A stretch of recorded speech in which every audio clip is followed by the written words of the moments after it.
কথায় আছে না, রাখে আল্লাহ মারে কে। দেখেন আমি কিভাবে মাছগুলো রান্না করতেছি।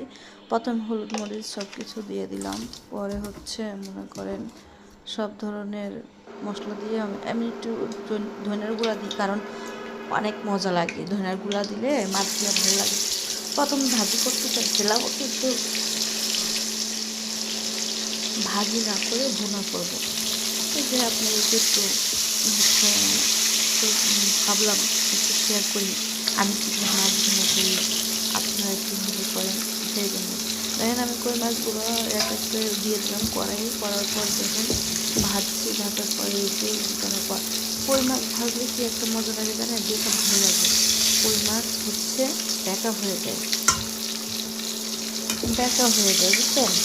দেখেন কই মাছগুলো হচ্ছে ব্যাকা হয়ে যায়, উঠাইতে পারতেছিলাম না, এমন হয়েছে।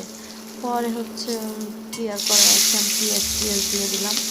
পেঁয়াজের পরে মনে করেন যে একটু আমি পেঁয়াজটা বেশি ভাজবো না, মানে হালকা হালকা ভাজার পরে মনে করেন আমি একটু আদা বাটা দিয়ে দিব। ওই যে দেখেন আমার পেঁয়াজগুলো কিন্তু অলরেডি হালকা ভাজা গেছে, আদা বাটা রসুন বাটা দিয়ে দিলাম। আর গ্যালেন ভরা পানি দিয়ে দিলাম, একবারই কল তো আনলিমিটেড ঢাকা সহ পানি পাওয়া যায়, তাও কল চাপা লাগে না, সেজন্য দিয়ে দিছি পানি দিয়ে সব ধরনের মশলা টশলা দিয়ে। এই যে এখন খালি কষানোর পরে পেঁয়াজগুলো আমি একটু কাঁচা রাখছি, কারণ আমার পেঁয়াজ খেতে ভালো লাগে, সেজন্য যে সব ধরনের মশলা দিয়ে কষালাম। পরে যে মশলাটা কষানোর পর তেল উঠছে, তেল ওঠার পরে আমি যে দেখি এক এক করে মাছগুলো দিয়ে দেবো।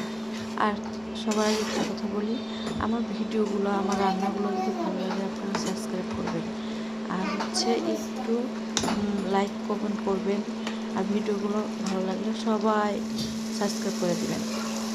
আর পরবর্তী ভালো ভালো ভিডিও পাওয়ার জন্য আমি হয়তো এভাবে ভয়েস ভালো মতো দিতে পারি না, নতুন তো, পুরাতনভাবে তখন দিতে পারবো। এই যে দেখেন আমার মাছ কিন্তু কষা হয়ে গেছে, কি সুন্দর মাছ বানালো, আর কালার দিচ্ছেন কি সুন্দর, আপনার কি সুন্দর একটা কালার।